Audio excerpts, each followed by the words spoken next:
Selam. İstanbul Şile'de kendimiz için bir köy evi tasarlıyoruz. Birçok açıdan sıra dışı, böyle kartal yuvası gibi bir parselimiz var. Yolu var ve imarlı.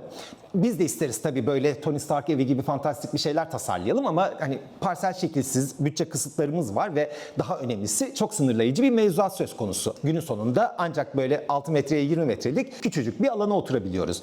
Ve mimarlığımızı bir kenara bırakıp sadece ihtiyaç programından yola çıktığımızda karşımıza maalesef bu anonim, karaktersiz, çirkin kütle çıkıyor. Çok tatsız tabii, böyle ikinci sınıf bir belde pansiyonu veya özensiz bir sağlık ocağı gibi bir izlenim bırakıyor. İşte bu bölümde mevzuatı delmeden, alandan taviz vermeden ve üzerine bir servet dökmeden bu çirkinlikle nasıl mücadele edeceğiz? Bu sorunun cevaplarını arayacağız. FSV bölümü çok hoş geldiniz. Ben Sedat Bayrak. Kameranın arkasında sevgili karım Ferhan Çelebi yine yok. Yine tatildeler. Belli ki ben bu kayıtları tatillerde alıyorum. İsterseniz hiç vakit kaybetmeden başlayalım. Evinin kilidini açmam gerekiyor. Allah Allah.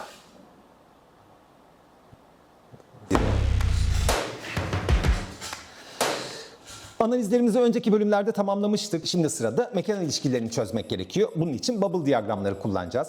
Şimdi genelde bahçeyle yaşam alanları ve yeme içme bölümü ilişkilendirilir. Üst katları ise mahremiyeti daha öncelikli olan yatak odaları ve banyolar dağıtılır. Bu tip şemalar konut ölçeğinde çok basitmiş gibi dursa da karmaşık projelerde bu tip diyagramlar gerçekten hayat kurtarır. Başka türlü olmaz mı? Olur. Salon üst katta çözülemez mi? Çözülür. Ama bunun için çok iyi bir sebebimiz olması, salonu bahçeden koparmaya gerçekten değmesi gerekir. Hatta çok hızlıca deneyelim. Yaşam alanlarını, yani salonu üst katta manzaralı bölümde çözelim. Madem hani salonu bahçeden kopardık, oranın da böyle biyofilik bir teması olsun. Tamamını kış bahçesi gibi düzenleyelim.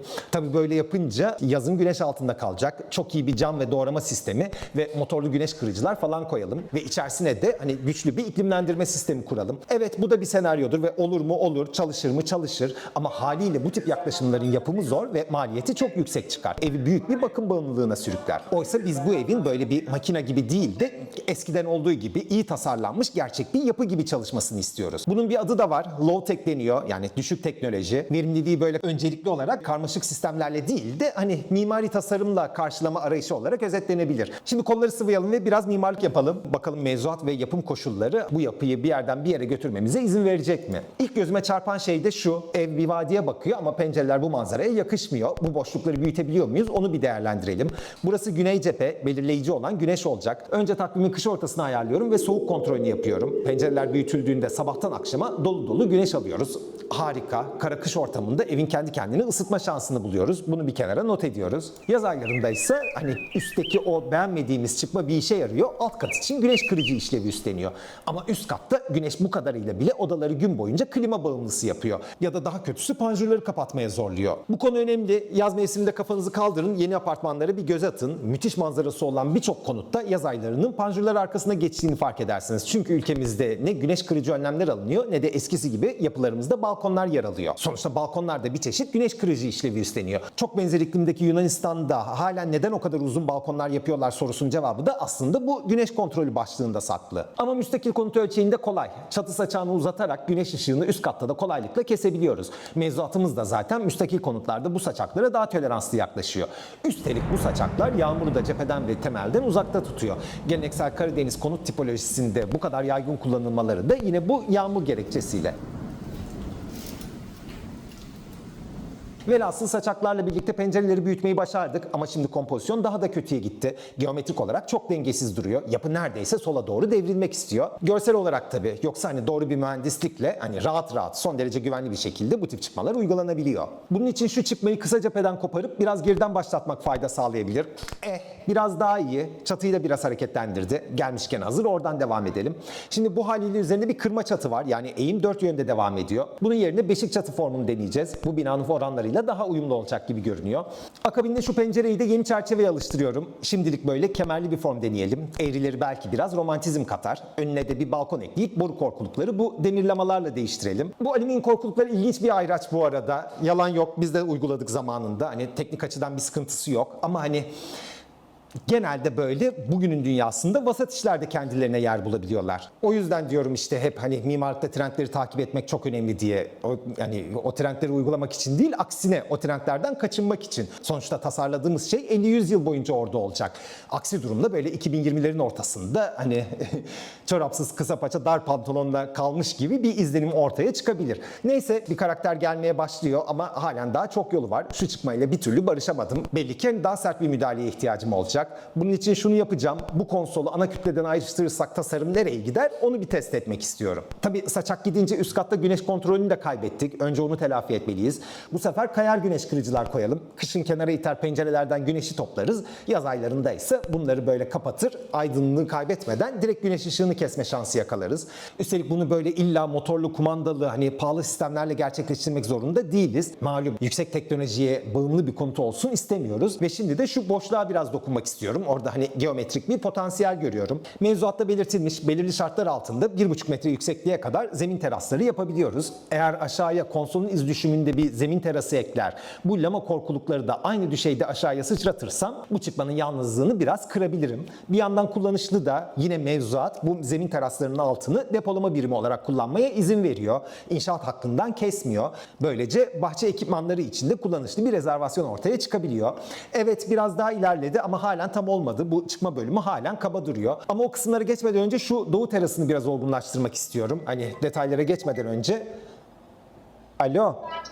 Sedat, sana verdiğim güneş kremini arabada mı bıraktın? Evet, arabada. Arabada. Peki sabah güneş kremi sürdün mü? Sürmedim ama güneşe çıkmadım. Aşkım, güneşe çıkmasam da dedik. Tamam hayatım. Tamam. Hadi bay bay. Hadi bay bay. Hadi bay bay. Ama o kısımlara geçmeden önce güneşi kesmek için basit bir ahşap örtü koyalım ve küçük bir havuz ekleyelim. Terası kademelendirelim. Havuzun girişini tanımlayalım.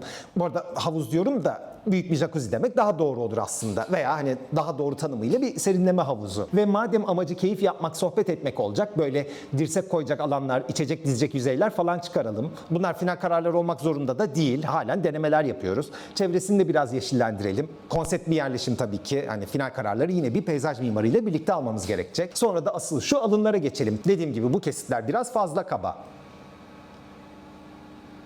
Karşıdaki inşaata mikser geldi bu arada. Umarım sesi çok fazla gelmiyordur.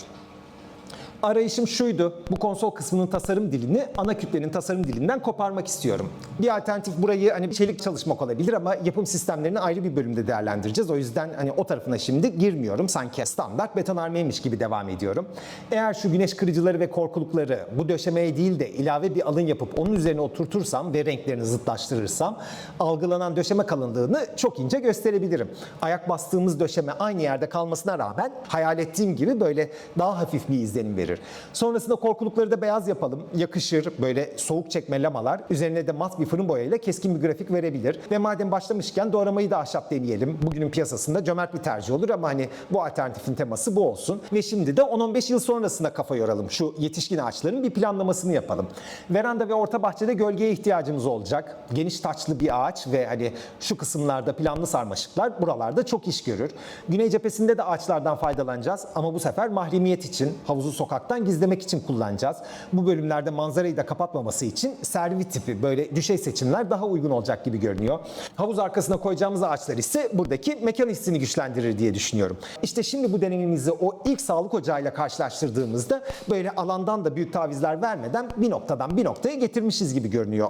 Ama soru şu, bir Karadeniz coğrafyasında böyle bembeyaz bir konut yaklaşımı acaba doğru mu? Eğer burası böyle zeytin ağaçları içerisinde deniz mavisinin sıçradığı bir Ege köyü olsaydı kafamda çok soru işareti olmazdı.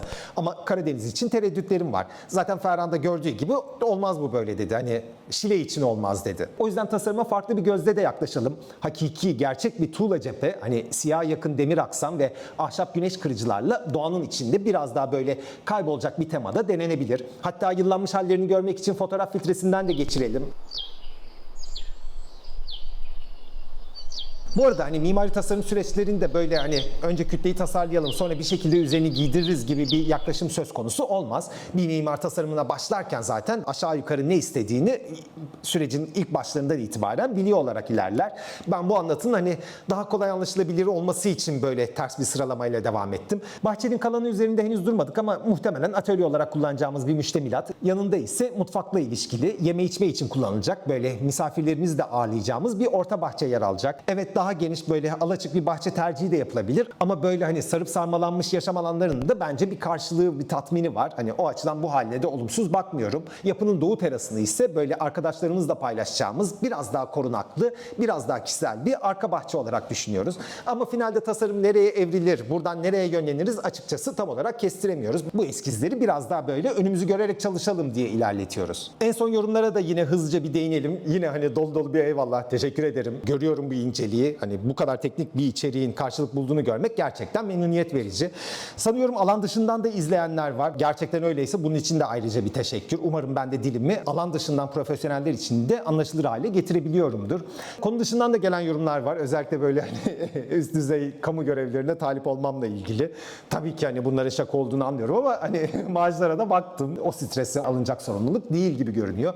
Yine en çok gelen yorum Fenerbahçe Stadyumu ile ilgili. Bu sene sırada o projeyi incelemek vardı ama maalesef bu bahar çok yoğun geçti. Fırsat bulamadım. Önümüzdeki sezon bir maçı yerinde izler. Değerlendirmelerini karşılıklı ayrıca yaparız. Neyse, en son iç mekanlara geçtiğimizde böyle bir hacimle karşı karşıya kalacağız. Bahçe manzara ve hani havuz ilişkileri gerçekten çok güzel ama yine çok kısıtlı bir hacim. Eli yüzü düzgün bir şeyler çıkarabilecek miyiz? Hani ilerleyen bölümlerde bunu göreceğiz. Bu arada bu videoda kullandığımız bu görselleştirme aracının adı D5 Render. Yeni nesil bir real-time render aracı. Son 6 aydır ofisimizde projeleri hani bu yazılım üzerinde geliştiriyoruz. Bu videodaki sunumları da D5 Render üzerinden nasıl hazırladığımızla ilgili ayrı bir hani kayıt hazırladım. Ona da isterseniz göz atabilirsiniz.